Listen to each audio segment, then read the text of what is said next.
Começando mais um podcast Café com Fundadores, e eu vou te dizer que hoje é um podcast mais do que especial. Tô aqui com um cara que eu admiro há muitos anos mesmo, e é uma honra para mim poder estar com ele aqui, batendo esse papo. Seja muito bem-vindo, Rodrigo Marucho, obrigado por você ter aceitado esse convite. Eu fico muito honrado mesmo, é meu professor e vai ser eterno professor, tá?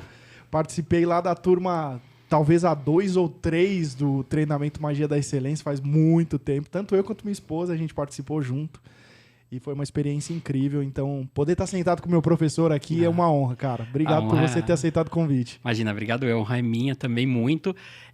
A admiração é mútua. O trabalho que você faz é incrível. E, quando você falou da gente participar disso aqui, foi uma alegria incrível. Tô feliz legal. Demais de estar aqui, cara. Legal demais, Espero que pra galera que tá assistindo também, ouvindo, seja útil, né? E a gente possa contribuir de alguma forma. Sem dúvida, sem dúvida. Vai ser o nosso café aberto. Já que a gente não toma café no dia a dia, a gente toma um café em público, né? Já vira um conteúdo, tá tudo certo. Antes da gente começar nosso papo, não posso deixar de anunciar nosso parceiro aqui, que é a Power Fox, parceira do nosso podcast. O Power Fox é um Bulletproof, uma bebida energética, energia limpa para dar foco, concentração, alta performance aí no teu trabalho, na sua atividade física. Então, se você quiser conhecer, a gente tem um cupom de desconto para você com 15% de desconto no Power Fox. É só você acessar o site powerfox.com.br e usar o cupom podcastpower. E aí você tem acesso a 15% de desconto aí no Power Fox. Tem lançamento de sabores novos e a gente vai tomar aqui pra gente colocar energia na nossa conversa. Demorou. Fechado? Eu não preciso nem do cupom, já quero. Boa. Ó, pode levar esse copo pra cá. Gente, eu tô experimentando pela primeira vez. Quentinho. Gostoso. Cheirosinho. Vamos lá. Saboroso também. Esse daqui eu tomo todos os dias de manhã. Nossa, delícia. Todos os dias de manhã eu tomo, cara. Uma delícia. Maravilhoso. Bora, Agora tô acelerado. Vamos fazer o podcast na velocidade 2x do WhatsApp agora. Você coloca 0,5 pra assistir depois. Boa. Marucho, sabe como eu te conheci? Sendo o seu concorrente... Não vou te dizer tão direto, mas de fato era concorrente. E na época que eu entrei no mercado de e-commerce, eu entrei pela Next.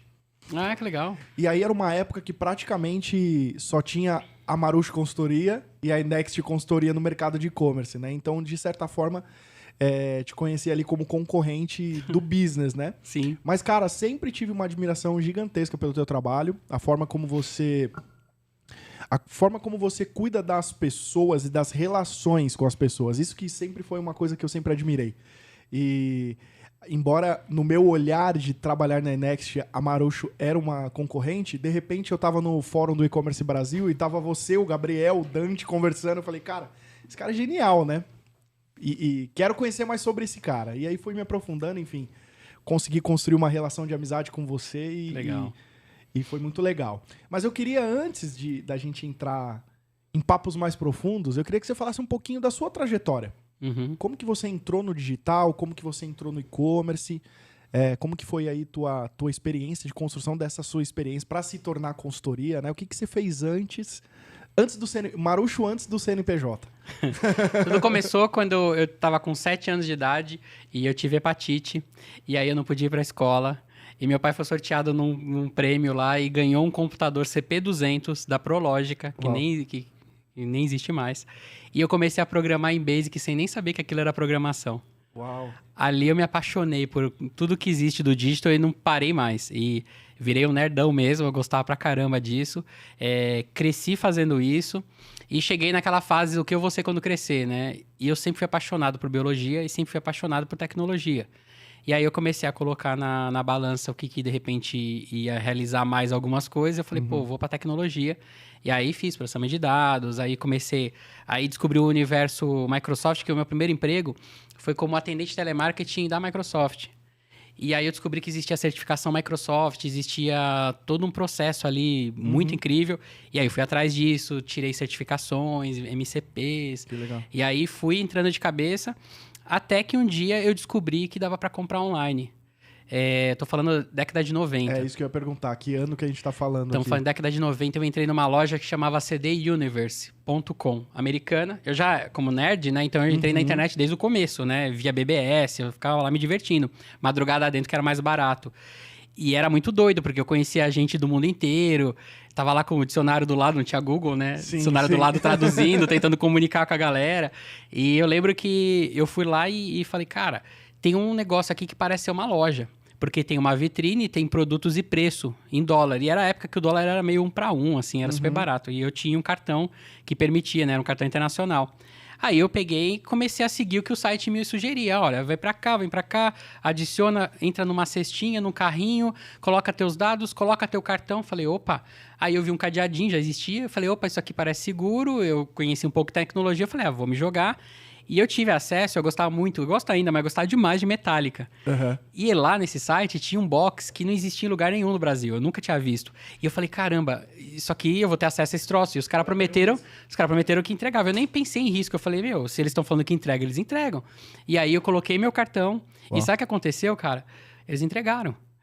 E chegou. Quando chegou em casa, assim, primeiro que assim, meus amigos tudo ficaram com inveja. Falaram, cara, você tem esse box e tal. E eu falei, meu, olha que impressionante esse negócio. Eu tive acesso a um produto que eu não tinha aqui no meu mercado, não existia no país.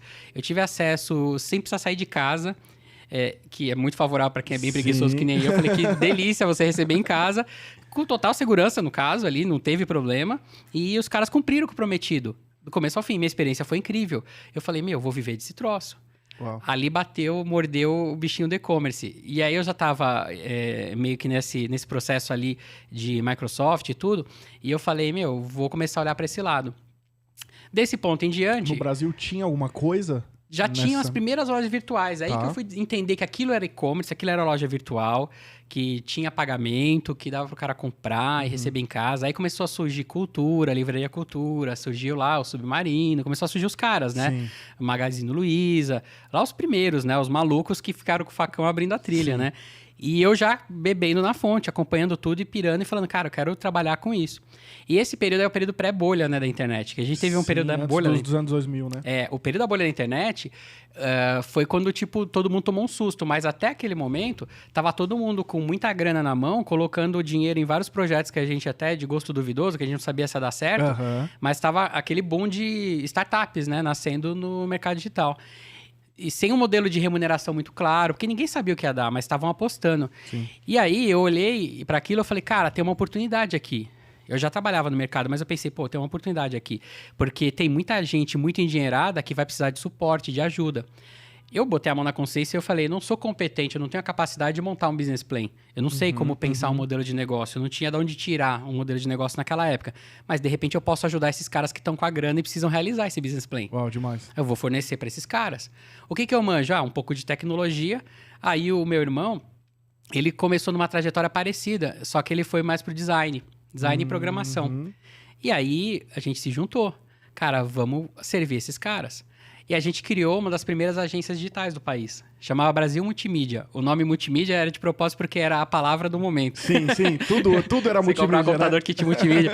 E a gente montou a Brasil Multimídia e começou a prestar serviço para esses caras. E a gente começou a montar um negócio, começou a girar. Uau, que legal. Então foi assim que a gente entrou. Só que ainda não era só o e-commerce, a gente fazia de tudo, fazia desde banner até site. blog. A gente fazia homepage, né? Homepage. Fazia homepages. A gente não sabia nem cobrar, cara, pra você ter uma ideia. A gente chegava às vezes no cliente, olhava o prédio dele, era bonitão, vou cobrar um pouquinho mais, que esse cara tá com dinheiro.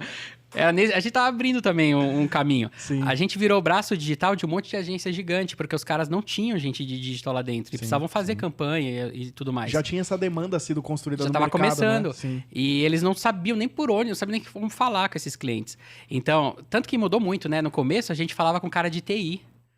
Depois que viraram os caras de marketing para procurar tecnologia digital e tudo mais. No começo era o cara de TI, porque isso é coisa de computador. Vai lá, você vê isso aí e vai contratar. CPD, né? Era o cara do CPD, o cara não entendia nada, tadinho. Os caras tirava ele do ar-condicionado, vai lá falar com os malucos.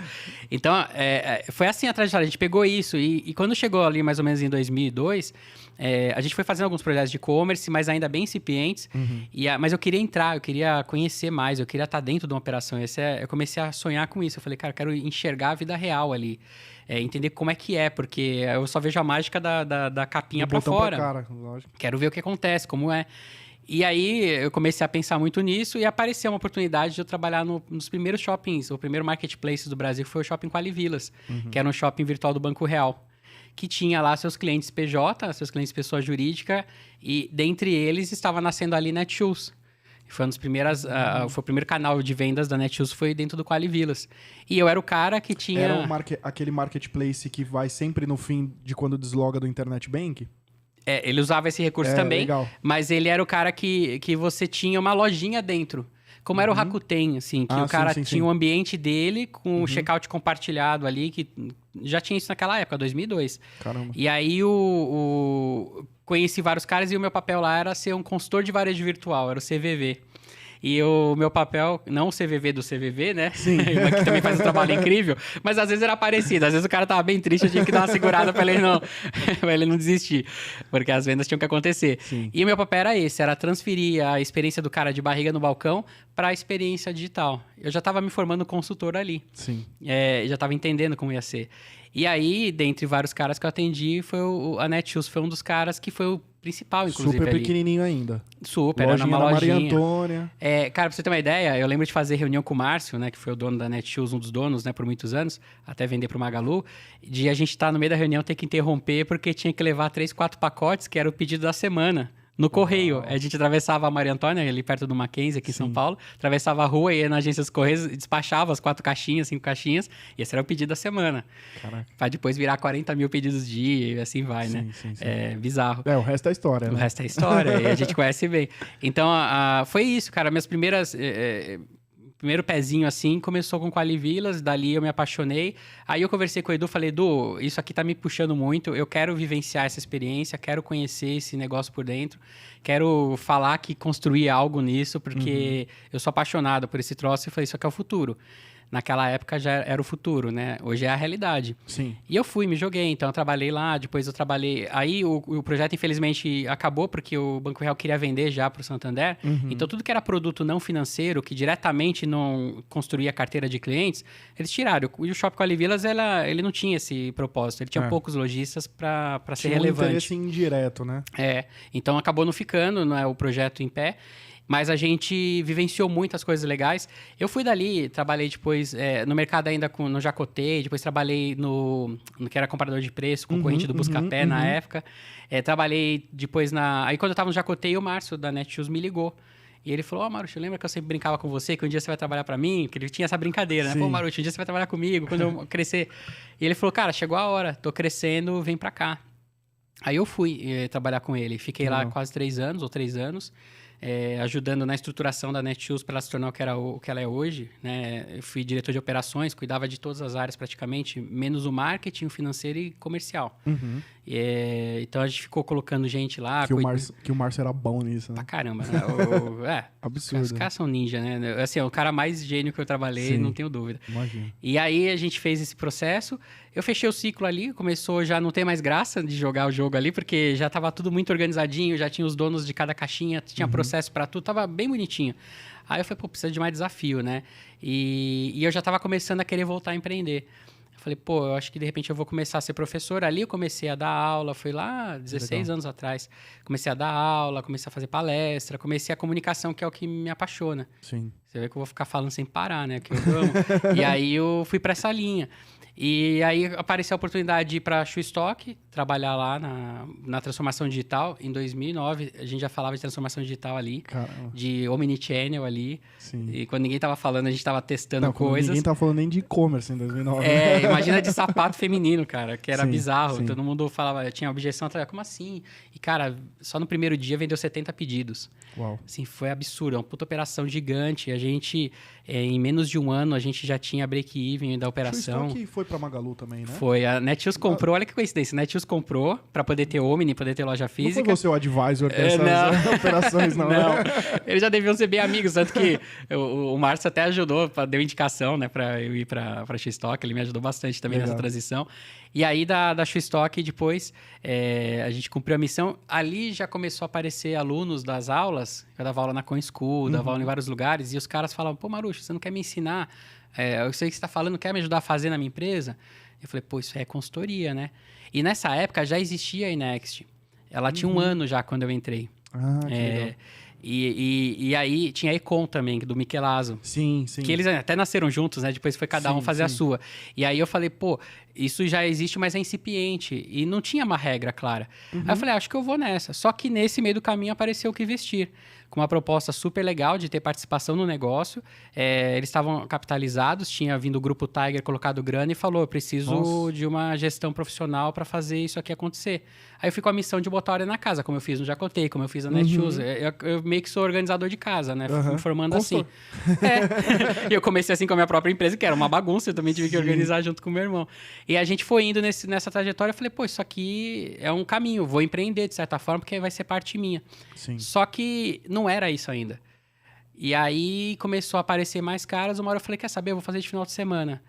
Quando eu fiz a primeira consultoria, eu fiquei apaixonado. Eu falei, cara, é isso.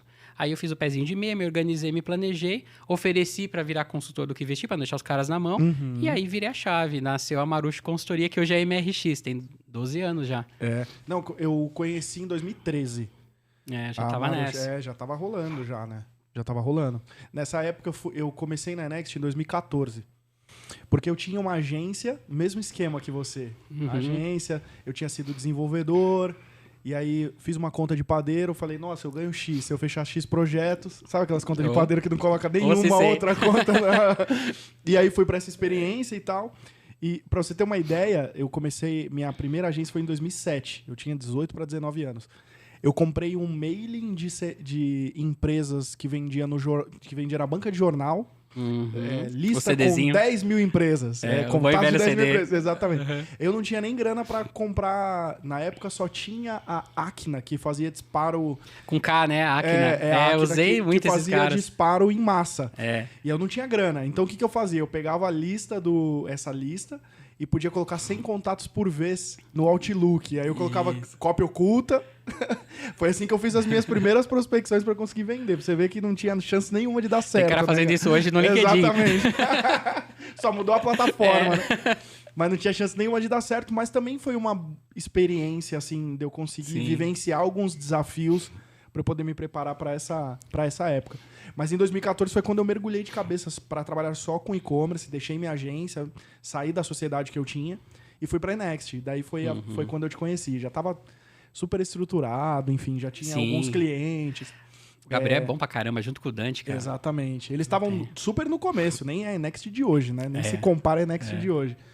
Mas já tinha essa posição sua, Next, já tipo super pegando os clientes mais enterprise que também não estavam entendendo muito bem como que iam pro e-commerce. E aí foi quando eu te conheci. E você sabe, só um parênteses, cara. Eu conheci o Gabriel, demorou alguns anos pra eu bater um papo com ele. Foi uma iniciativa dele. A gente meio que se encontrava no evento, mas a gente não era amigo, assim, de bater papo. Sim. Aí um dia o Gabriel me ligou. Falou, pô, Marucho, eu tenho uma vontade muito grande de te conhecer. Me falaram que você não é uma ameaça, que você é um cara legal. Vamos conversar? Que demais. Aí eu falei, óbvio, vamos, demorou. E a gente foi almoçar. Eu fui lá na Next, conheci no antigo endereço, né, ali. Sim. Aí conheci... no da Vila Olímpia ou no da Berrini? O da Vila Olímpia, se eu não me engano. Ah, tá, da Vila Olímpia, lá atrás mesmo. Não, a Vila Olímpia até foi a mais recente, né? Bom, não lembro. É aquela que era perto de uma esquina, assim, quase numa esquina. Ah, não, então já era na Berrini. Já era na Berrini. Já. E aí eu fui lá conhecê-lo e a gente foi almoçar. E assim, cara, foi muita identificação, assim, bateu muito um com o outro, assim, que demais. Puta, a gente ficou honrado, assim, de se conhecer. A gente se respeitou no máximo, assim, foi muito demais. gostoso. Eu falei, cara, ganhei um amigo, né? E aí, no final, ele falou uma frase que eu nunca esqueci. Ele falou assim, cara, foi muito bom mostrar com você, porque, assim, o que tinham falado de você, eu tô vendo que é real. E agora, eu entendo agora, assim, que se um dia eu perder uma concorrência, que você estiver junto e perder pra você, eu sei que vai estar em boas mãos, vou ficar feliz. Uau. Puta. Aí eu dei um abraço no cara, falei, mano, esse cara é demais. Eles são demais. Então, é exatamente isso, sabe? Eu gosto de olhar assim pra esses caras, não com essa visão de concorrente. Sim. Eu gosto de olhar pra esses caras e falar que esses caras podem me ensinar, porque tem muito aprendizado ali na mesa. Sim, total. Eu aprendi cara demais com eles, cara. Numa época que eles estavam super começando ainda com VTEX e tal. Quando eu cheguei pra trabalhar lá, na época, olha que história maluca. O Felipe Gomes, que era um dos sócios da iNext como consultoria, montou uma agência, que era Uber Digital, antes do Uber ser um aplicativo, digital, né? Exato. E aí o Felipe Gomes era um dos sócios dessa agência. E eu tinha sido chefe do Felipe numa outra agência que eu tinha trabalhado. E aí eu vi ele trabalhando com e-commerce e a gente, nessa agência que eu era sócio, começou a pegar uns projetos de e-commerce e falei, cara, eu preciso me aprofundar. Mesmo esquema. Acendeu a luz, falei, cara, isso daqui é o futuro, preciso me aprofundar. E aí a agência não estava indo bem, falei, putz, acho que eu vou deixar essa sociedade aqui e vou mergulhar no mercado de e-commerce. Aí liguei pro Felipe Gomes. Pra você ver como manter as conexões, as portas abertas. Um cara que tinha sido um recurso de um time que eu gerenciava. Foi o cara que me deu a oportunidade de conseguir entrar no mercado, né? Liguei para ele e falei, Felipe, não sei como que tá aí a agência, a Uber Digital, não sei o que você tá precisando, mas, cara, eu tô disponível para qualquer coisa que vocês precisarem aí. Eu quero entrar de cabeça no mercado de e-commerce. E aí o Felipe me contratou para ser comercial. E aí quando eu entrei lá, eles começaram, não, porque tem uma plataforma de e-commerce. Eu falei, cara, o que é plataforma de e-commerce? Eu não sei nem o que é isso. Na época a gente fazia projetos de e-commerce com Magento e tal, né? Cara, não, mas é a VTEX. Eu falei, cara, que diabo é VTEX, cara? Eu nunca ouvi falar nisso. Foi muito cru, assim. Sim. Pra eu conseguir trilhar todo esse caminho. Mas foram os caras que me... Assim, eu sou imensamente grato pelo Gabriel, pelo Dante, por todo mundo ali dentro da iNext, por ter tido paciência, embora eu tivesse outras skills, paciência de me abrir o mercado, né? Fui muito feliz lá. Durou pouco tempo, deveria ter ficado mais, mas foi muito interessante essa fase. E aí você montou a consultoria, começou a desenvolver esses projetos de e-commerce, ajudar essas marcas e tudo mais, mas você teve uma pivotada ou uma ajustada na rota de não ser mais o cara só de consultor operacional ali, de uma operação de e-commerce. Você foi muito para essa questão mais de experiência, de excelência, virou uma referência, né? Nesse quesito. E onde foi que isso deu o estalo, assim, de você falar, cara, pera, não é só sobre uma operação de e-commerce que eu vou conseguir ajudar esses lojistas, essas empresas. Como foi que te deu esse insight de você ir para essa questão de excelência e experiência? Sim, nasceu no meu primeiro emprego já, né, essa visão. Quando eu fui do telemarketing lá, do atendente de telemarketing, que era o nome, né, da Microsoft, eu aprendi muita coisa ali, inclusive sobre como não fazer algumas coisas com o cliente.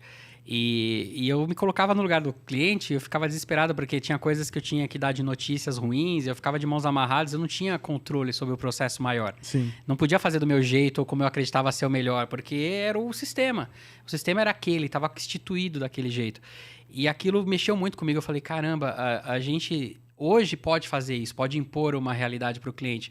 Mas e quando não puder mais? E quando a concorrência for super alta, quando a gente tiver que fazer algo diferente, o que vai acontecer? Se eu for engessado, se eu engessar as possibilidades, se eu não tiver condição de ter jogo de cintura com o cliente, porque era mais ou menos isso, era o caso de uma máquina. Pode, não pode, sim, não, sim, senhor, sim, não, senhor. Não tinha muita flexibilidade, como em muitos atendimentos de clientes tem ainda. Sim. Então, ali já me mexeu, sabe? Eu falei, cara, onde eu tiver, eu vou levar essa visão de que o cliente tem que estar em primeiro plano. Então, todas as operações, todos os lugares que eu trabalhei, na minha própria empresa, sempre foi essa visão de experiência de cliente, sem nem saber que esse era o nome. Uau. Mas a gente tinha que pensar nisso. E não sou eu que inventei isso. Eu via que tinha casos interessantes de um cara que vendia cachorro-quente e que o cara fazia isso pra caramba. Aquela pessoinha da vendia da esquina que sabia o nome de todos os clientes, tinha tudo anotadinho no caderninho. O cara era data-driven. Só que o cara... Só mudava a plataforma, né? Já tem... Os conceitos não são novos. Era um data-driven analógico. Exatamente. E ele fazia muito bem. Sim. Porque, assim, dentro da realidade dele, ele superava expectativas. E aí eu fui começando a prestar atenção nisso. Então, todo lugar que eu operei ali, todas as operações que eu trabalhei, isso para mim era prioridade. Uau. Independente de comprar, vender bem, que é o básico do varejista, mas eu tinha que olhar como é que eu entregava, eu tinha que olhar como é que eu servia esse cara. E quando eu fui para a Netshoes, isso abraçou-se essas duas visões, porque é a visão do Márcio também. Sim. E o Márcio, ele foi um cara que ele me puxou muito para esse lado. Ele queria muito que eu desse soluções, porque a gente estava numa realidade que é muito problemática. O mercado da Netshoes não tem o que fazer. A maior parte dos preços são controlados pelos fornecedores. Você não vende o Nike do jeito que você quiser. Você tem lá um preço lá que a Nike diz, até aqui você pode, até aqui não, que você vai fazer bagunça no meu mercado. A minha marca não permite isso. Você tem a questão do pequenininho versus o grande. Quanto mais eu compro, mais respeito desse fornecedor eu tenho, mais condição eu tenho de negociar. Sim. É o básico. E é um produto commodity, né? O tênis Nike é o tênis Nike em qualquer lugar. E pior, do tamanho que a Netshoes era na época, ela não tinha como fazer frente a um cara maior, porque ela já não comprava em volume e ela não tinha direito a comprar todas as linhas até. Sim. Porque eles também protegem o mercado dos grandes. Então, assim, esse jogo é muito complexo. Aí o Márcio teve um insight. Como é que eu vou fazer para sair dessa enrascada? Porque senão eu vou ficar batendo aqui, dando um murro em ponta de faca. Não vou sair do lugar. Ele falou, vou para serviço. Que eu acho que esse é o insight importante quando pensa em e-commerce. E-commerce não é sobre vender produto, se eu tenho um e-commerce de produto. O produto é só um meio, eu tenho que agregar serviço. E foi ali que nasceu, por exemplo, o insight de colocar a personalização da camiseta do futebol, para o cara poder colocar o número, colocar o nome nas costas. Mas aí a gente levou o projeto para os caras da Adidas, para os caras da Nike, eles toparam, porque tinha que ser oficial, senão a gente está corrompendo o produto dos caras, né? Tá criando um produto pirata. Então eles cederam as fontes originais, eles fizeram o projeto. Eles usaram a Netshoes para pilotar, porque os sites deles, né, de D2C hoje tem. Mas eles aprenderam, né? E viram que era viável.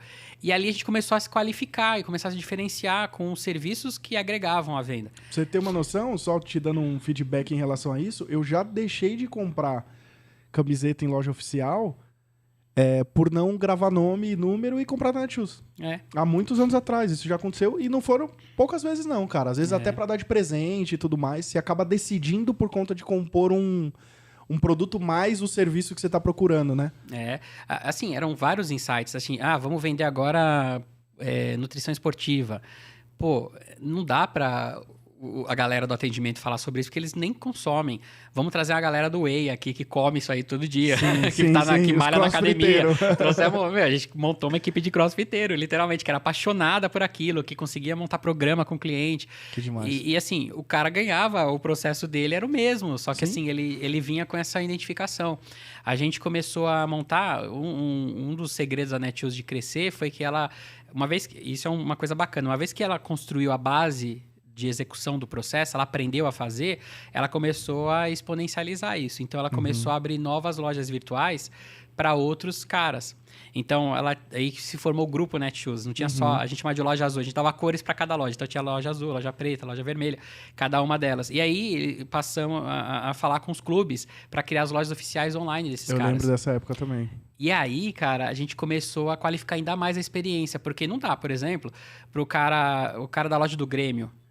Aí ele liga pra falar no atendimento da loja do Grêmio, aí tem um cara de São Paulo, não dá, pô. Sim. Tem que rolar um bagulho, tem que rolar um negócio diferente. E aí a gente começou a contratar gaúchos para atendimento do Grêmio, gremistas, corintianos para atendimento do Corinthians.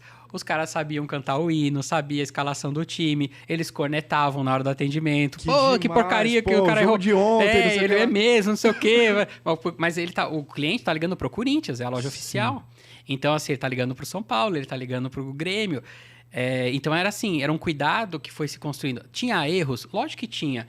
Teve uma vez que o pessoal da logística não sabia que isso era tão grave. Isso foi um erro de comunicação que a gente foi corrigir, porque a gente teve que fazer, para um serviço ser completo, eu tenho que envolver todo mundo. E a gente não tinha envolvido a logística. Então, os caras simplesmente estavam fazendo a operação padrão deles.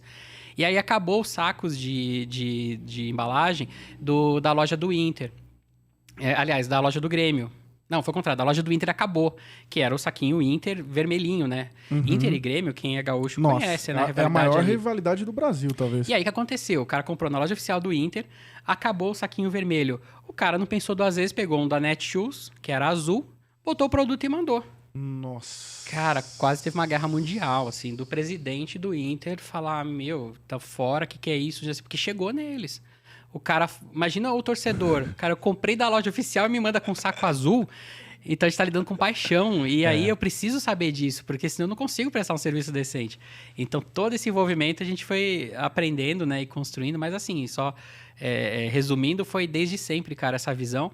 E para ir para essa visão de pensar a experiência e levar isso para o mercado cada vez mais, é porque eu tenho uma preocupação muito grande que a galera não quebre. E me dá desespero de ver que ainda tem gente pensando com a cabeça de commodity. Que tem, sim, uma função no mercado, tem uma existência, mas é muito frágil. É muito frágil. O não dia tem que longevidade, eu não consigo, né? Não é um negócio longínquo, né? para alguns até mas assim, no modo geral, tem alguns modelos até pode suportar isso, mas assim, de forma geral, o erro é esse, o dia que eu não conseguir mais bancar preço, eu tô fora. E eu quebro. A gente tem vários cases assim que aconteceu, infelizmente. Então, a minha preocupação é essa, galera. Aqui que vocês estão se mobilizando para construir coisas que vão te garantir um diferencial, que o cliente, quando empatar o preço, ele vai querer você por causa de o quê? E aí, o que eu estou fazendo de atributo? O que eu estou construindo aí? E a experiência está super dentro disso. A gente natural. A gente fez o treinamento Magia da Excelência, depois eu quero que você fale mais sobre ele. E aí lá tinham vários, enfim, você praticamente abre o capô do carro da Disney, né? Pra mostrar os detalhes ali. E aí a gente foi implementar as nossas imersões presenciais na empresa. Lembro. E aí em cada uma das etapas a gente ia adicionando essas pequenas experiências. E aí uma galera, depois, nosso NPS era super alto, né? Infelizmente a pandemia veio e a gente teve que pausar. Mas o nosso NPS era super alto. E a maioria das pessoas falavam, cara, eu não consigo explicar o porquê, mas eu me senti super à vontade, eu me senti bem acolhido, eu me senti... As pessoas que vivem essas boas experiências, elas nem conseguem dizer o porquê. É isso aí. Então assim, cara, eu amei comprar na Netshoes e ser atendido pelo saque. Mas me diz, o que você gostou mais? Cara, não sei. Eu senti que era uma pessoa próxima a mim. Aí quando você vai ver, cara, é porque o cara era gaúcho. Também. Tipo, é um detalhezinho que a pessoa nem percebe. Por exemplo, uma coisa que a gente aprendeu lá no treinamento. Quando as pessoas voltavam do almoço, a gente deixava uma surpresinha pra elas de doces e tudo mais, né? Por quê? Porque a gente sabia que depois do almoço, principalmente quando você vai pesado, se não precisa de um Power Focus, né? Precisa de um Power Focus. E se não tiver um Power Focus, precisa de uma glicose ali, né? Pra dar uma animadinha, né? Pra dar uma animadinha. Então, assim, a parte da tarde ficava legal. Ficava todo mundo, assim, atento, todo mundo gostando, mesmo que tivesse passado. Normalmente, cara, em outros treinamentos a experiência não era essa. Sabe quanto a gente gastava pra fazer uma caixinha? Assim, caixinha personalizada.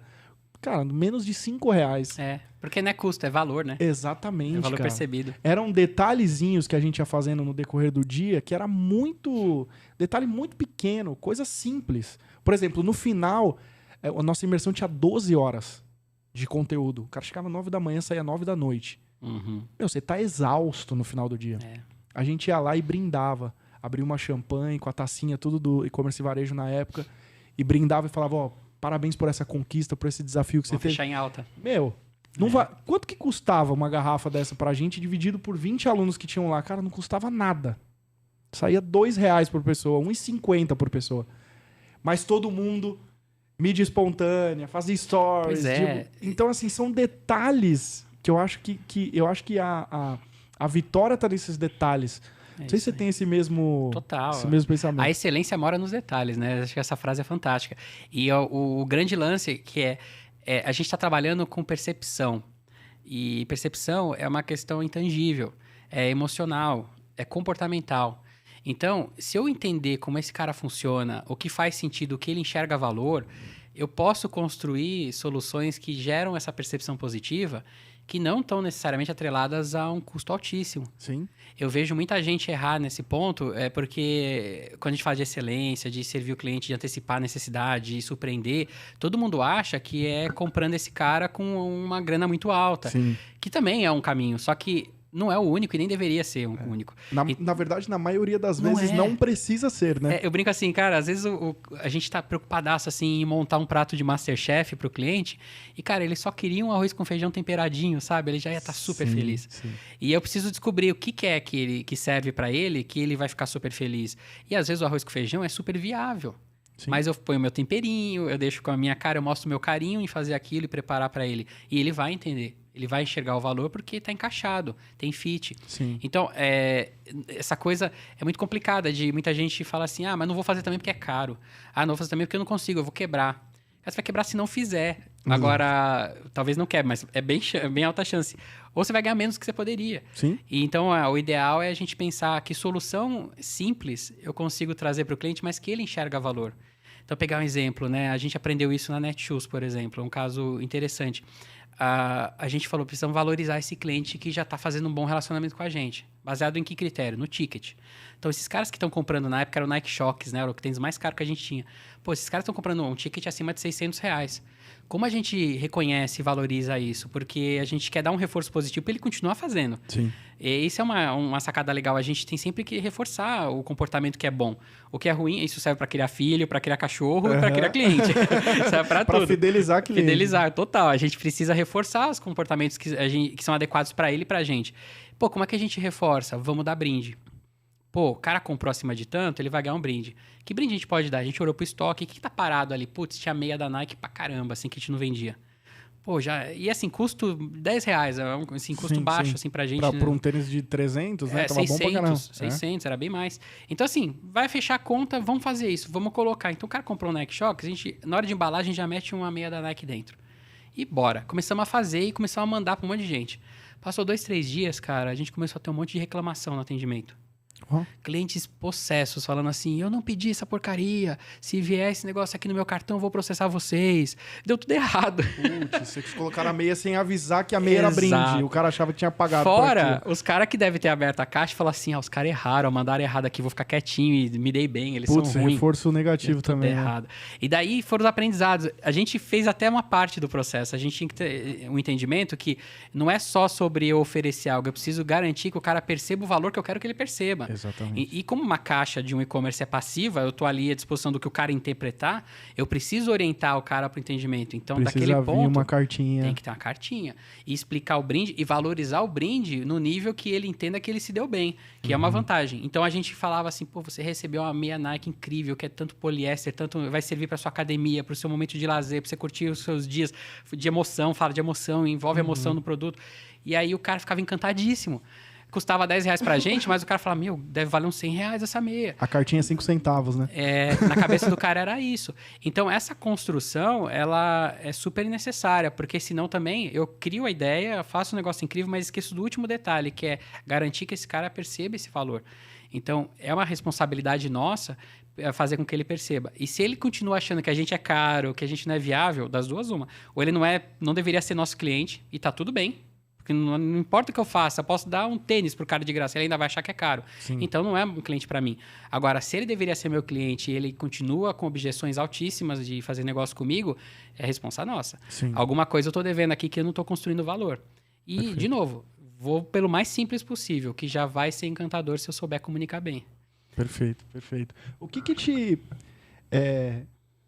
Vamos falar de uma jornada de mais de 10 anos empreendendo com a consultoria ou empreendendo no teu CNPJ ou no CNPJ dos outros, né? Já matei o PowerFox, tá? Agora eu vou pra... O meu também. Uma delícia. Nessa jornada, ela é uma jornada que não é linear, né? Nem de crescimento, nem de declínio. Então, são altos e baixos ali. E todo mundo que eu bato o papo é unânime esses ciclos, né? Que o negócio tem.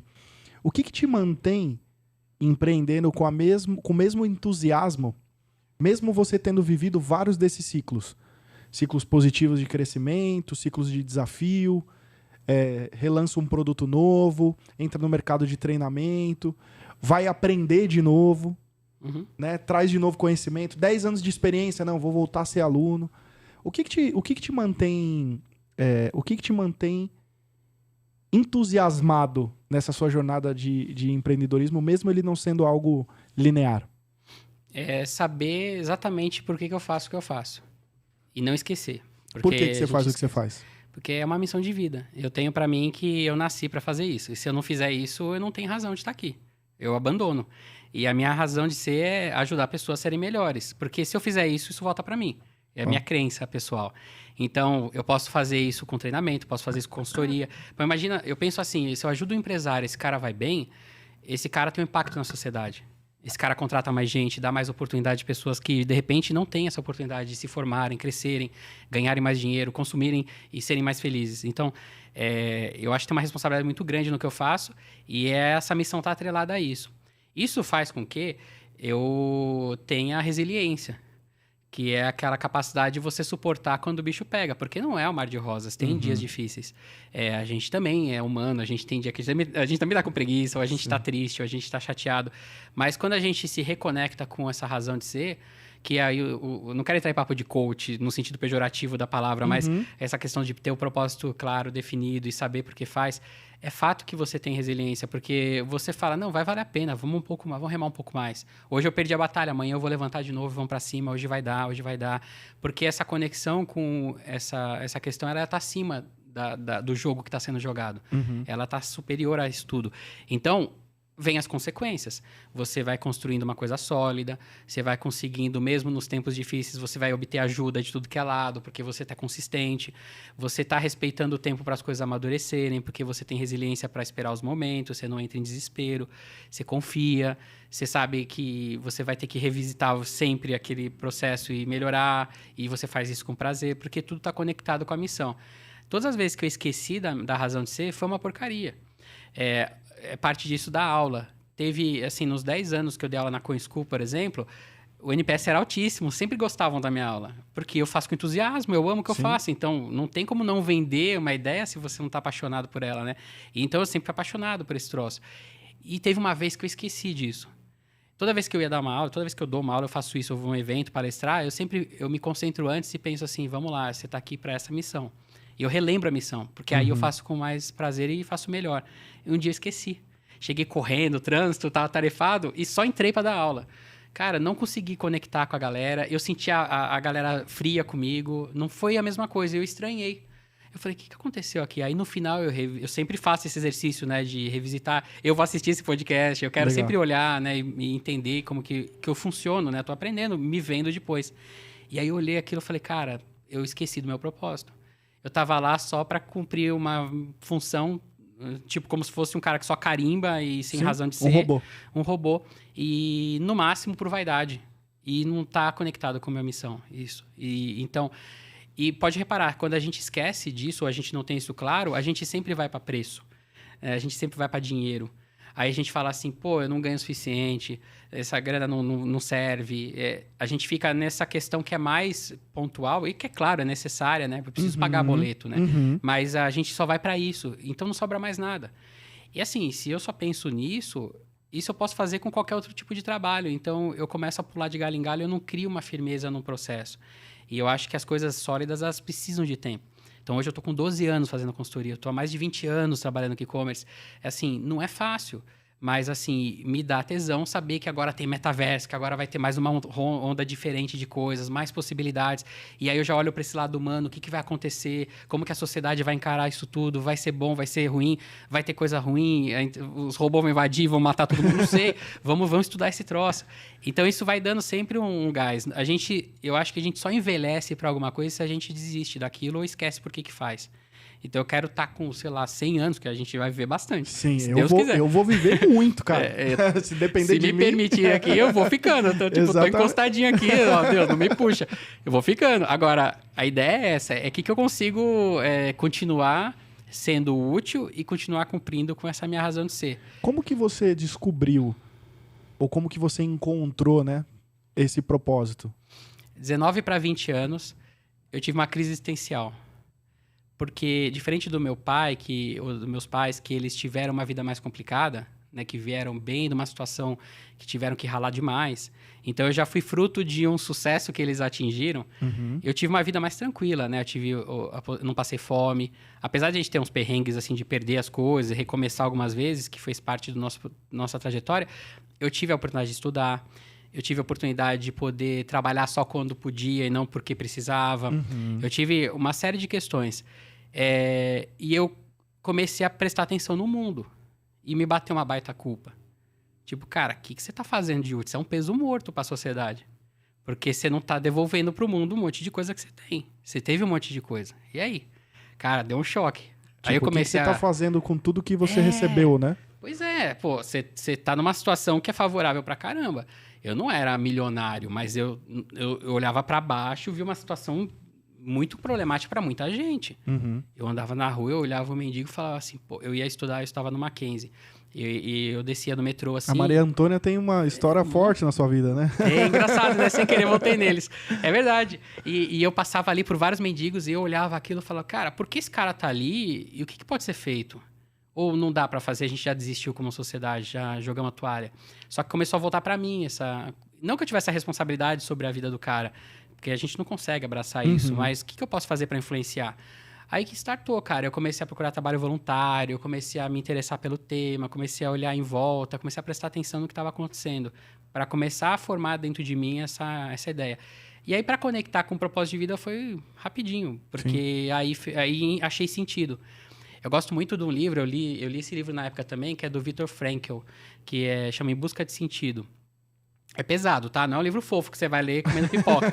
Mas é um livro... Esse cara é um psicólogo que ele ficou preso no campo de concentração, em Auschwitz.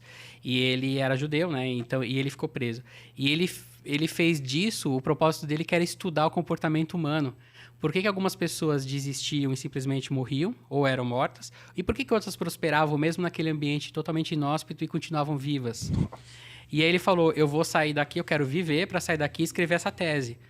Então, ele foi trabalhando isso. E ele percebeu que o que mantinha alguns vivos e outros que já entravam em depressão profunda e desistiam e eram mortos, porque se o cara ficava improdutivo, ele ia para a câmara de gás.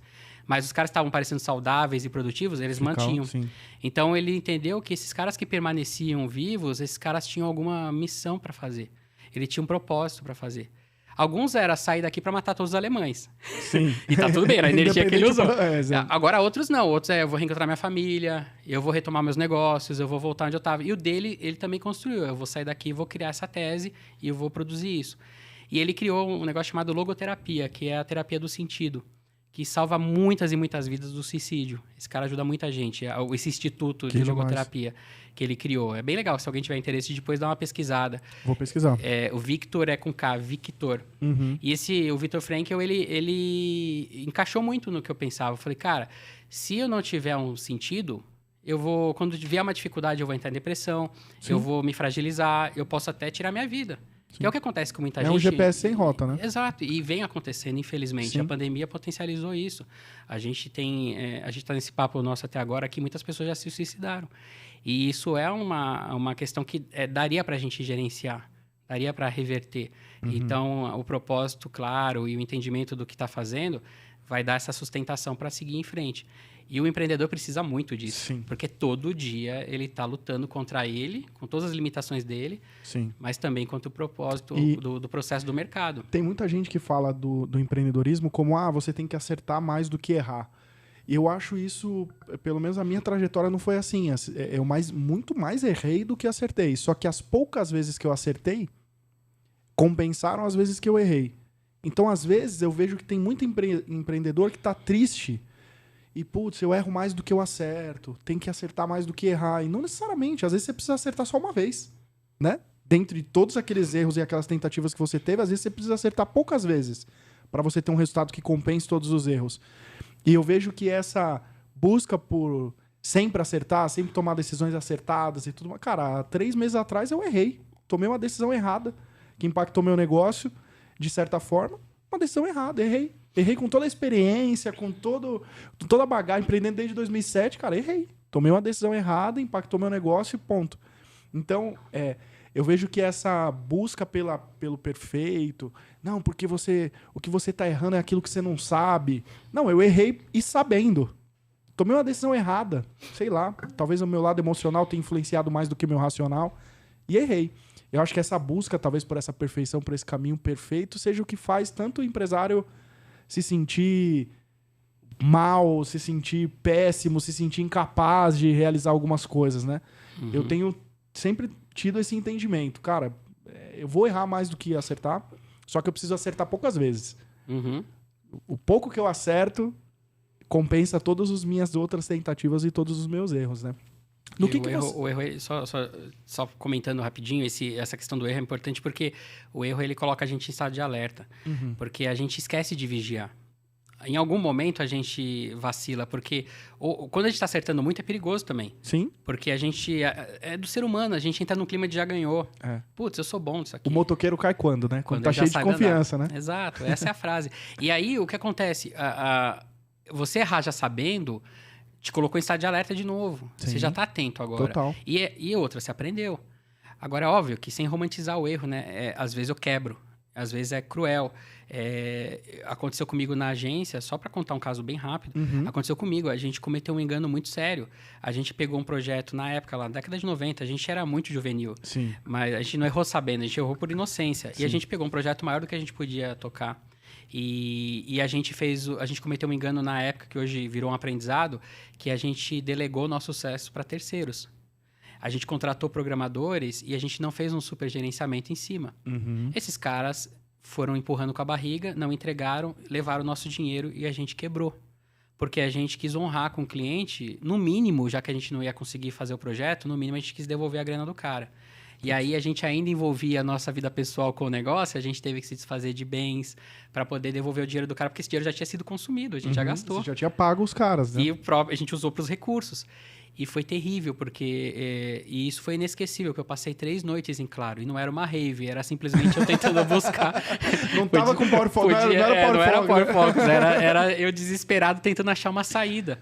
Só que eu não tinha de onde tirar o coelho da cartola, porque eu não tinha nem base de conhecimento. Não tinha nem a cartola, não tinha nem o coelho, né? Não tinha bagagem para achar uma solução, porque isso a gente constrói com o tempo também. Sim. A gente vai aprendendo com a vida e a vida vai ensinando, e a gente vai formando bagagem. Eu não tinha essa bagagem. Então eu passei 3 noites sem dormir, pensando, cara, eu não posso ir pro único cenário que eu tô vendo que existe, que é, eu vou ter que mandar todo mundo embora e recomeçar a empresa. E não teve jeito. Eu tive que chegar pra galera e a gente teve que fazer um corte na carne. E foi horrível, cara, porque assim, a gente era uma família, a gente amava todo mundo ali, a gente estava super feliz de fazer. Todo mundo estava na mesma missão, todo mundo abraçava. Então é um negócio que a gente não deseja para ninguém. E é parte do aprendizado. É óbvio que hoje eu consigo ajudar muitos empreendedores para não passarem por isso. E é meu desejo que ninguém passe, porque ninguém merece. Não precisa ser assim tão dolorido. Sim. A gente pode aprender com os erros dos outros. Total. Mas também teve coisa boa. Na hora que a gente foi demitir todo mundo, infelizmente, precisava da grana e não pôde ficar. Mas um cara falou assim, quanto tempo você precisa para reerguer o negócio? Eu falei, cara, não sei, uns 3 meses, 6 meses. Ele falou, eu seguro 6 meses com a grana que eu tenho, eu fico aqui. Uau, cara, sabe essas coisas que acontecem? Você fala, Marcelo, obrigado, Marcelo. Não esqueço nunca. Então você fala, cara, tem coisas legais nesse processo de aprendizado. Sim, total. Agora, ele ajuda a gente a ficar alerta, a gente não deixar a peteca cair e relembrar, talvez, do porquê que a gente faz o que a gente faz. Porque aí a gente levanta, sacode a poeira, respira fundo e vamos seguir. Exatamente. Eu até falei em outro podcast aqui sobre essa questão do propósito, que eu entendi... Eu diria que não é nem o meu propósito. Eu entendi isso como uma missão. Tipo assim, eu te entreguei uma habilidade e aí você precisa fazer algo com essa habilidade que eu te dei.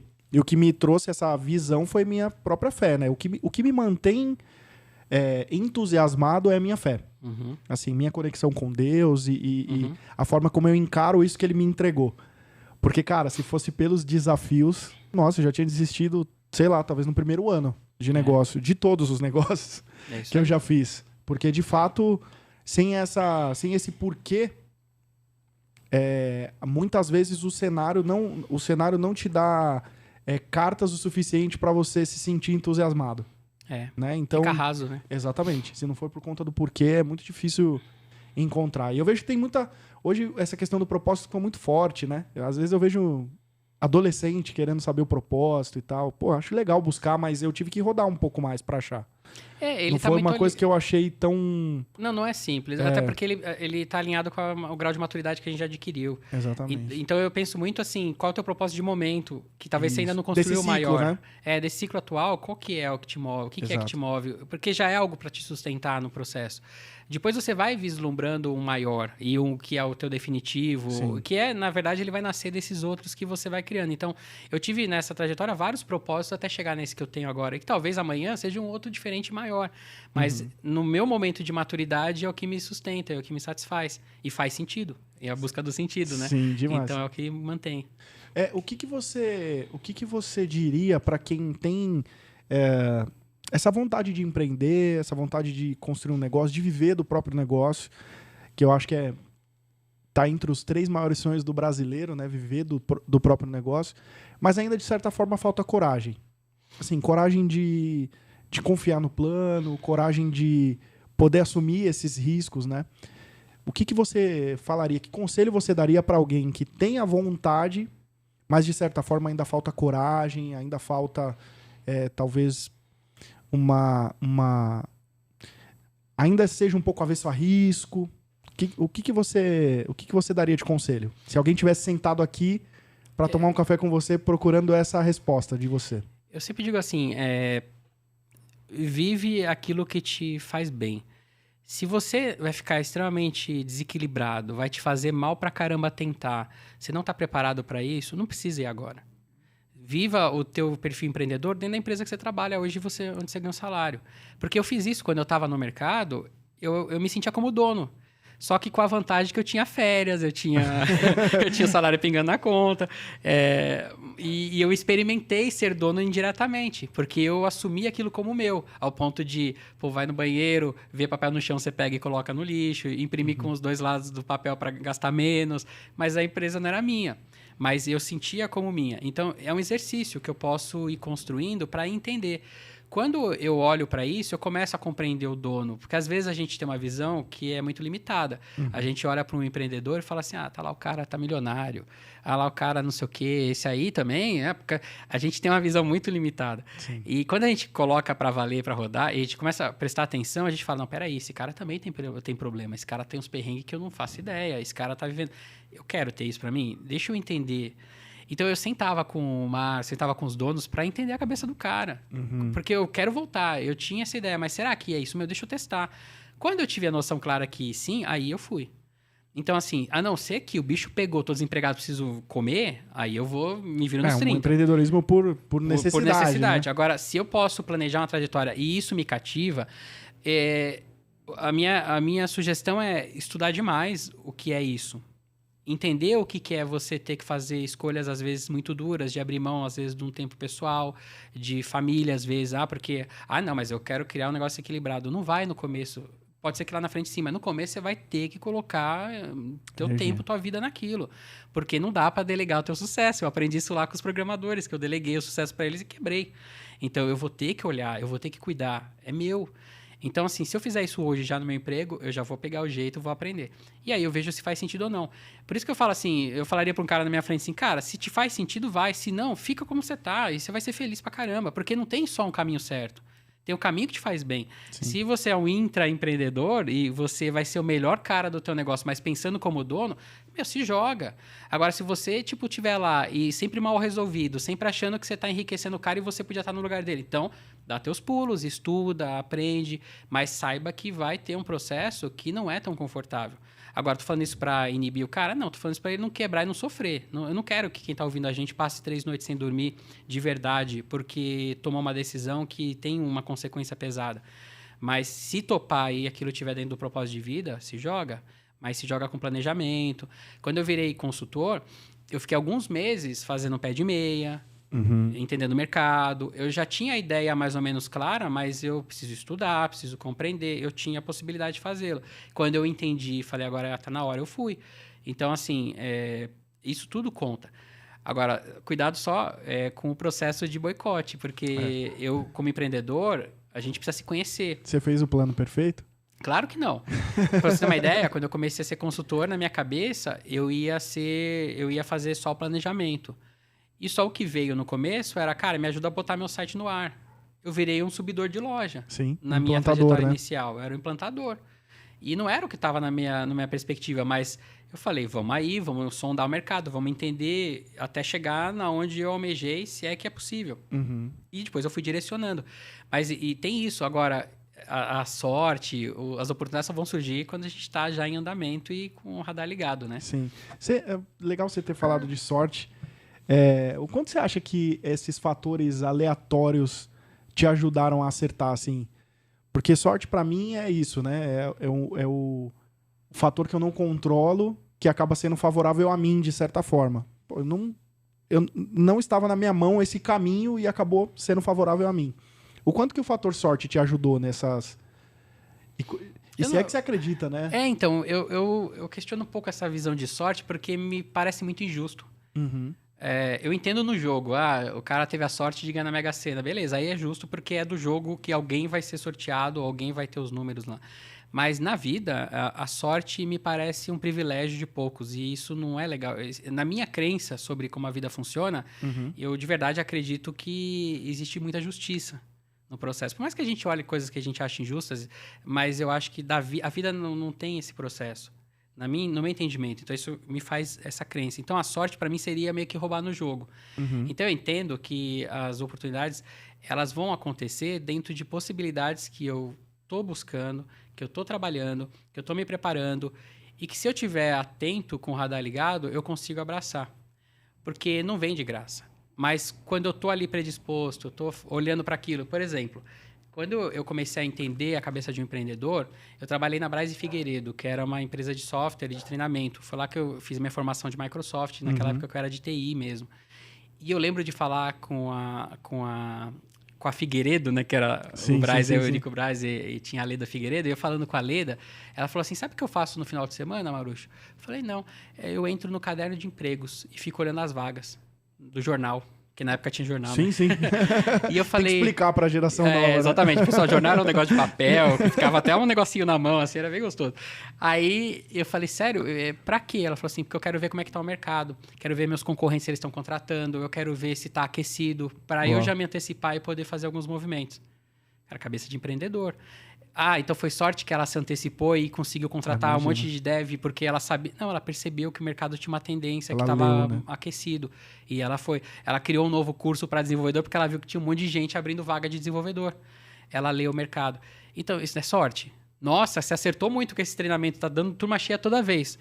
Não, foi por acaso. Algumas vezes vai ser meio que um sucesso repentino, não esperado, mas tem uma construção para aquilo lá, porque você se mobilizou algo. Eu prefiro olhar a sorte dessa forma, entendeu? Eu acho que faz mais sentido na minha cabeça. E me parece mais justo. Mas sim, você começa com um alvo e às vezes você acerta pro outro lado e dá tudo muito bom. Eu gosto muito da frase que fala assim, que o herói é aquele cara que correu pro lado errado. Ele errou o caminho e virou herói, né? Porque ele teve que encarar, porque agora já tô aqui mesmo, vamos lá. E aí ele virou herói. Então, às vezes, o empreendedor é o cara que correu pro lado errado, mas ele tava correndo, né? Ele não tava parado. Então, ele estava mobilizado. Eu acho que esse é o ponto. Sim. Não, demais, demais. Te fiz de propósito essa provocação. Como que as pessoas conseguem se conectar contigo através dos treinamentos? O que você está fazendo agora, depois da pandemia? Eu participei do seu treinamento presencial, né? Depois eu vi que você fez alguma coisa online também e tal, mas eu queria deixar a oportunidade para as pessoas se conectarem contigo. Através do treinamento, da consultoria, quais são os caminhos aí para virarem seu aluno, assim como eu? Que legal. Se buscar Rodrigo Marucho na internet, provavelmente vai aparecer muita coisa boa. Sim. Espero. Tem muita coisa boa aí. E eu tenho Instagram, @Rodrigo Marucho, que não tem jabá ali, são conteúdos, né? Tá dentro da nossa missão, né? De ajudar, né? Legal. Então, tem o Instagram e tem a marucho.com, o nosso site, que tem ali a parte de treinamento, mas também tem a parte de consultoria. No treinamento, se quiser ir direto no Magia, que você citou, é magiadaexcelência.com. Lá tem a versão online, tem o livro, tem... Vocês voltaram a fazer treinamento presencial? Não? Ainda não. Tá. A gente até faz mais em corporativo, em company, mas o aberto, como a gente fazia, a gente está revisitando e vendo até como construir essa experiência no tempo atual, né? Legal. Mas online a gente faz, e tem o online lá super bacana, mais de 10 horas de conteúdo. Legal. Tá disponível. E a gente colocou um valor para ser acessível, porque a ideia, a gente não é dele que sai o nosso ganha-pão, né? Sim. Diretamente falando de grana, mas tá dentro da missão. Então a gente falou, vamos deixar ser acessível. Quando eu participei do treinamento presencial, eu não acreditei no preço. Pra você ver, eu esperava que fosse tão mais caro que eu comprei 2. Comprei eu e minha esposa, a gente foi participar junto. Sim. Porque eu falei assim, e eu sempre tive eu sempre me inspirei em você nessa questão da precificação. Eu sei que existe mercado para eu poder cobrar X. Mas o quanto é viável para eu fazer mais pessoas poderem ter acesso a isso.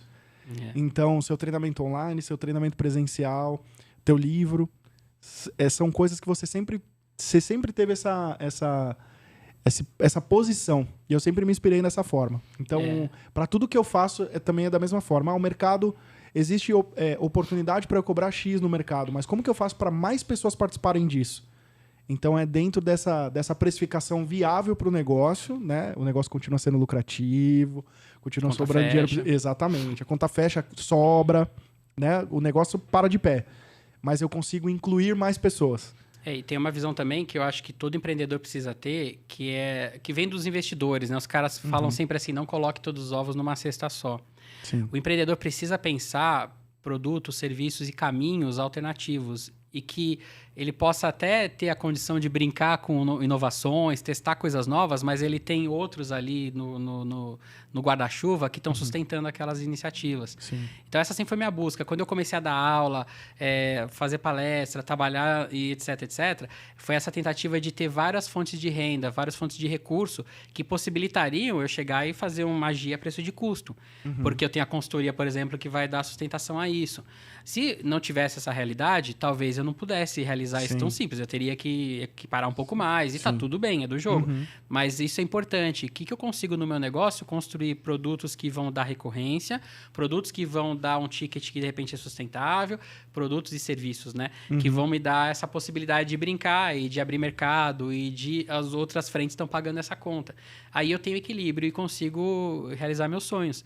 Mas é importante também, né? Pensar nos vários ovinhos ali e ficar só monocesta, existe um risco. Claro que no começo talvez é só o que eu tenha. Sim. Mas aí eu vou sustentando, mas já vou pensando nos bracinhos aqui que eu vou precisar abrir para poder manter isso viável. Esse ano a gente está fazendo exatamente esse movimento, tentando entender a jornada toda do nosso cliente e ver como que a gente consegue ajudar na maior parte das etapas, né? Continuando sendo bom em cada uma das etapas. Isso. Se for para ser meia boca, não faz e envolve um parceiro dentro do ecossistema.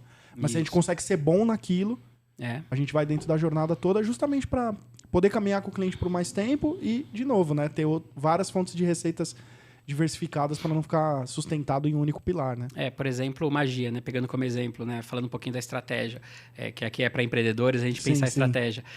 Eu tenho um produto de entrada que é o livro, que empata. Eu tenho o Magia Aberto, que não tem agora temporariamente, mas o Magia Aberto que é um ticket super baixinho, mas é para o cara experimentar. Ele tem um conteúdo super sólido. Dali posso derivar de alguém falar, pô, me leva isso aqui para minha empresa. Aí o ticket já aumenta e começa a ser sustentável pra caramba. Sim. Daqui eu posso ir para uma magia internacional e levar os caras para Disney e ter uma experiência presencial lá, que é outro produto que é do final dessa jornada, que é alguns param aqui no livro, outros vão até o internacional. Mas eu tenho para todos os públicos e eu consigo ter esse caminho de crescimento e vou alavancando. Então é legal a gente pensar como eu dou acesso, como eu faço a rentabilidade, como eu chego lá num pico. Às vezes eu vejo o cara já chegando com o produto de pico e ele não fez a jornada construída, ele não foi trazendo o cliente junto. Porque dá trabalho, né? Você tem que pensar tudo isso. Mas é legal você pensar o teu portfólio, né, de produtos e serviços que vão gerando essas trajetórias. Porque o cara vai recebendo e vai vendo valor e ele vai construindo isso junto, se fizer sentido para ele. Sim. Outros vão parar no comecinho, mas você tem ali como fazer para levar todo a sustentabilidade do negócio. E isso dá para aplicar tanto para serviço quanto para produto. Total. Eu gosto muito desse esquema da esteira. A gente tem a mesma coisa. O de entrada nosso, na verdade, não é monetizado. A gente tem a comunidade que ele entra e a gente captura esse dado para depois ficar trabalhando com ele. Mas funciona da mesma coisa. Tem a esteirinha toda de serviço ali. Eu fiz um treinamento que o exemplo que o cara usou nesse treinamento, ele falava sobre um castelo. Imagina que tem um castelo e tem um rei e a rainha nesse castelo. E existem as partes do castelo. Então, tem lá o pátio do castelo, onde está todo mundo. Você não tem acesso à rainha. Então, é teu produto de ticket mais baixo. Fora do castelo, são suas redes sociais e tudo mais. Então, você compra alguma coisa, por exemplo, comprei o livro e entrei pro pátio. Daí, mais um pouquinho para cima, já tem uma festa ali em que a rainha vai aparecer por 1 hora ali para você conviver com ela. E daí já é um ticket um pouquinho maior. É isso aí. E depois tem lá em visita, cima do quarto. Real, exatamente. Aí pouca gente com ticket maior. É mais ou menos o mesmo... O que eu gosto de pensar só nessa questão é assim, a cada etapa que o cara pode parar, inclusive, né, no início... Eu nunca faço assim de deixar um gostinho de quero mais ou não entregar tudo. eu entreguei tudo que eu me propus naquela etapa.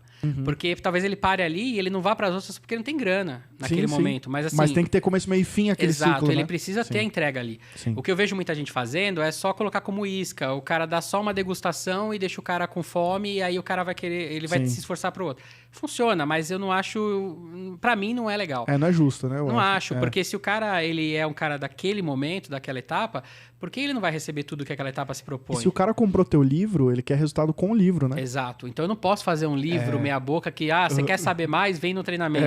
Não faço isso. Sim. Eu falo assim, cara, o livro é incrível, é uma experiência, mas você quer ver o filme do livro? Igual os caras, deixa eu ver como é que é o filme. Aí você vai para uma outra experiência que vai te atender, mas cada uma delas tem que entregar completo. E outra coisa, eu pelo menos tenho o mesmo pensamento que você. E eu acredito até que funciona melhor o não deixar o gostinho. Por que eu acho que funciona melhor? Porque eu penso assim, cara, comprei o livro do Marucho. Cara, esse livro é incrível, eu gastei, sei lá, R$40. O livro é incrível. Imagina o treinamento presencial. Já foi bom aqui? Então, na verdade, o entregar o todo naquele formato faz com que a pessoa tenha realmente a curiosidade para se envolver num outro formato. Porque foi a mesma coisa, cara. Eu baixei um PDF, se eu não me engano, que você tinha disponibilizado com com os bullets do Magia. É tipo uma degustação, as primeiras páginas do livro. Exatamente. Aí eu baixei isso, eu falei, meu Deus, preciso participar desse treinamento presencial. E foi isso, cara. Cara, me entregou tudo, eu falei, nossa, isso aqui é incrível. É isso mesmo que eu preciso, é sobre isso que eu preciso me aprofundar. Então, acho que quando você entrega tudo no formato, por mais que o cara pare ali e já tenha resultado com aquilo, ele fala, cara, se eu tive resultado no de graça, se eu tive resultado com R$40, se eu tive resultado no treinamento de 300, imagina se eu trouxer o Marucho pra treinar todo o meu time. Imagina se eu for pra Disney com ele. Né? Acho que tem todo esse... Eu transporto isso pra consultoria também. Eu penso assim, cara, eu não vou esconder o jogo. Não vai ter pulo do gato. Sim. Que assim, se a gente... Até porque não existe muito, né? O pulo do gato, mas assim, né, sabe cara? quando a gente faz a consultoria, a gente mapeia um montão de oportunidade. Aí sabe, o cara fala assim, não, isso aqui eu vou esconder pra ele me contratar de novo no novo ciclo. Aí sim eu entrego. Sim. Não, assim, a gente mostra pro cara o que ele tem condição de absorver e entender, porque a gente precisa que ele vá bem. Eu brinco assim que a gente vive de case, né? Então, se esse cara for bem e prosperar e tal, ele vai nos referenciar, ele é o nosso cartão de visita. Então, eu não vou esconder o jogo e não vou deixar de entregar aquilo no potencial máximo que ele pode absorver e executar. Sim. Então, esse é um pensamento que vai no contrário daquele pensamento mais mesquinho, mais limitante. Cara, é abundância, é prosperidade. É um pensamento de escassez, né? Esse de guardar o segredo. E o cara que vive na escassez, ele morre na escassez. Ele abraça a escassez e ele não percebe. É um estado mental que o cara se coloca. Sim. E não é sobre crenças esotéricas, não é nada disso. É realidade, porque o nosso cérebro ele responde aquilo que a gente manda para ele. Então, se a gente olha a prosperidade e tudo mais, nosso cérebro trabalha nesse sentido. O mesmo esforço que ele coloca para trabalhar em construir, crescer e entregar, ele também trabalha em se proteger, ter medo e fugir e ficar sempre com o pé atrás. São escolhas que a gente pode colocar e o nosso cérebro vai responder a isso. Sim. Então, é legal a gente comandar isso bem, porque às vezes a gente não nota. Às vezes a gente está vivendo cada vez mais fechando, e a gente começa a ficar preocupado porque quanto mais a gente faz isso, mais isso se justifica. Sim. Porque, tá vendo? O mundo é difícil mesmo. Tá vendo como a realidade é essa? Porque você tá vivendo aquela realidade. E aquela realidade vai virando uma verdade. Então, não tô falando aqui que vamos ver um sonho encantado. Não, mas é o direcionamento que a gente dá para o que a gente está fazendo. Sim. Então, eu prefiro que seja abundante, prefiro que seja prosperidade, como é o mundo. Sim, As coisas são assim. Na pandemia, a gente pegou todos os nossos... A gente tinha um pacote lá com vários banners para o cara só mudar o produto dele. Banners já pré-criados, né? Para os pequenininhos poderem eles mesmos ajeitarem. E a gente tinha esse pacote, tinha acho que 500, 600 modelos e tal. A gente falou, cara, vamos disponibilizar isso de graça pro cara na pandemia, né? Ele pagava antes, a gente vamos disponibilizar isso de graça. Eu falei assim, mas vamos fazer de um jeito diferente. A gente vai subir isso num repositório online. Na época a gente escolheu, acho que o Drive, alguma coisa assim. Só que o cara não vai deixar dado nenhum. Eu não quero que isso seja uma captura de leads. Eu quero que isso sirva pro cara realmente poder utilizar. E a gente disponibilizou, o cara entrava, fazia download de todos os materiais, PSD, já os editáveis e tudo mais, e ia embora sem a gente nem saber quem ele era. Se ele não quisesse. E a gente foi jogando isso no grupo do WhatsApp e tal. E aí, cara, como que a gente vai mensurar esse resultado? Eu falei, cara, a gente vai ver o resultado. o resultado foi incrível. Todo mundo falando da gente, comentando da iniciativa, seguindo os perfis sociais. As pessoas encontraram a gente a partir dessa iniciativa, sem necessariamente eu falar, não, se eu tô dando algo de graça, eu preciso receber alguma coisa. Fica nessa coisa do compensador, né? Toma lá da cá. Exatamente. Eu prefiro ser mais o doador no sentido de faço e... Eu chamo de espalhar sementes. Espalhar semente é igual na passagem bíblica, né? Você joga a semente em alguns lugares, vai nascer, em outros vai dar ruim. Mas você está espalhando e volta. Eu também faço a mesma coisa. A gente solta uns e-books, volta e meia, né? Que se for lá no Instagram, no nosso link lá, vai abrir uma série de e-books. Nenhum deles cai em formulário. Mas tá errado quem faz? Não, é que a gente também pensa assim. É uma forma de a gente entender o processo. Sim. Se esse cara tá se alimentando do conteúdo, tá fazendo sentido para ele criou uma relação comigo mesmo que eu nem conheça ele. Uhum. E às vezes uma relação de gratidão. E um dia ele também me ajuda, de alguma forma, porque essa é a troca. É assim que a gente cresce. Sim. E a gente vai fazendo e vai recebendo. E assim a gente se ajuda. Então eu vejo muito sobre isso, sabe? Tipo, não negar ajuda a ninguém, fazer o máximo que a gente pode pelo outro, se dar dentro das condições, porque de alguma forma a gente recebe isso também. Sim. Agora, aí vão chamar de sorte, vão chamar de o que for. Qualquer coisa, né? Mas é uma construção. A gente está espalhando sementes. Alguma coisa vai dar bom aí. Vai dar frutos de alguma forma. Sim. Então, é o contrário do pensamento mesquinho, egoísta, né? E a gente é mesquinho, egoísta, porque a gente é humano, mas a gente faz exercício de tentar fugir disso e buscar uma coisa mais legal. Então, se paga um preço? Se paga. Se você tem condição de fazer, faz. Ah, eu não tenho condição, eu preciso disso para viver. Então, cara, captura mesmo o lead do cara, trabalha isso. Até o ponto que, se fizer sentido para você, começa a liberar, começa a trabalhar de outra forma, porque vai dar, às vezes, mais negócio do que dentro do trabalho de fechamento ali. Eu acho.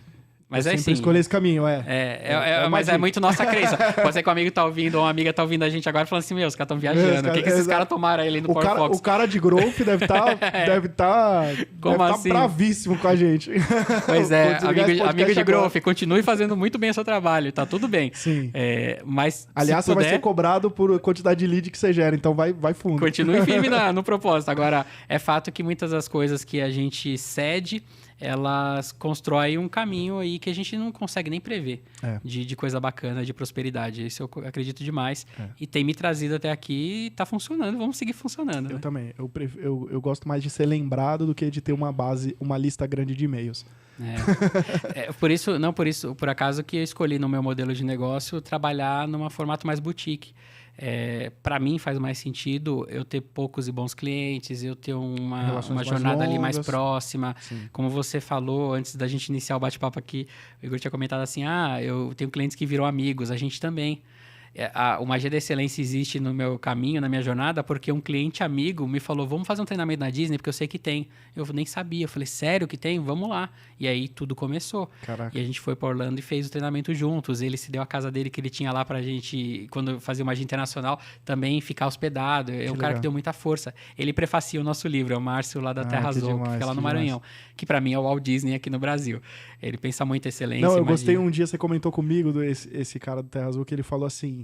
Você falou, você é tipo a Cobase... Essa é a Cobase do Maranhão, a Cobase do Nordeste? Do Nordeste. Ele falou, não, a Cobase que é a Terra Azul de São Paulo, né? Que é genial. O cara pensa grande. Só pegar um exemplo, quando estourou a pandemia, olha o pensamento do cara, do empresário que pensa prosperidade, pensa grande. Quando deu a pandemia, ele vende, é uma pet shop no estilo Cobase, né? Ou Pets, enfim, que a gente tem esses players aqui na nossa região. E aí, esse cara, então, ele vende flores, ele vende animal vivo, ele vende ração, ele vende de tudo aquele ecossistema ali de mix. E aí, ele falou, cara, as lojas estão fechadas, eles ainda estavam abertos, mas caiu muito a venda, porque era a primeira necessidade. Né? Eu vou morrer com esse estoque inteiro de flores. As minhas flores vão morrer todas, não vão vender, vai entrar tudo como perda. Então, ele fez uma conta rápida. Quanto de perda eu vou ter? Tantos reais. Eu vou transformar isso em marketing, vai virar linha de marketing. É publicidade agora. Olha que genial. Não é mesquinho, absurda, entendeu? É a mentalidade do cara de prosperidade. Aí, o que ele fez? Ele listou lá os 150 melhores clientes de cada loja física, ele tem uma rede, né? De cada loja física, e os gerentes foram pessoalmente entregar flores na casa de cada um desses clientes, porque eles estavam sem trabalho, e eles foram pessoalmente levar essas flores. Imagina o encantamento que ele gera para uma base que já é ultra qualificada. Quando liberasse... Para a loja abrir, tava todo mundo lá. Todo mundo lá. Então, ele ia perder, isso ia virar custo direto. Demais. Ele só transferiu, o mindset dele foi transferir isso para marketing. Então, é isso que é pensar prosperidade. São essas decisões, assim, que aí o cara que tá na mesquinharia ou na escassez, ele não consegue pensar isso. Ele fala, eu vou morrer abraçado nessas Vou flores baixar aqui, o preço porque das flores. vai vir alguém aqui ainda. Eu tenho esperança, eu vou vender até o último minuto, até ela tá murcha. A flor já morreu, ele ainda tá lá, abraçado nela. Sim. Então, e assim, não é de graça, o cara tá ganhando dinheiro. Porque isso é marketing agora. Sim. Ele mudou só a visão de onde ele transferiu aquilo. Então, são essas coisas, sabe? Que eu acho que se aprende, que a gente pode traduzir para o nosso negócio e faz muito sentido. Sim, demais. Marucho, a gente já tá 1h20 falando. E se deixar, a gente passa a tarde inteira aqui, cara. Mas eu queria te agradecer. Me chamar de novo, eu venho. Fazer a parte 2, ficar feliz. Eu queria te agradecer demais por você ter vindo. Foi um prazer. Te dizer que quando você voltar com as viagens internacionais, com certeza eu e minha esposa vamos. Partiu ver o Mickey ao vivo. Com toda certeza, a gente quer muito viver essa experiência. O treinamento presencial nos deu a curiosidade.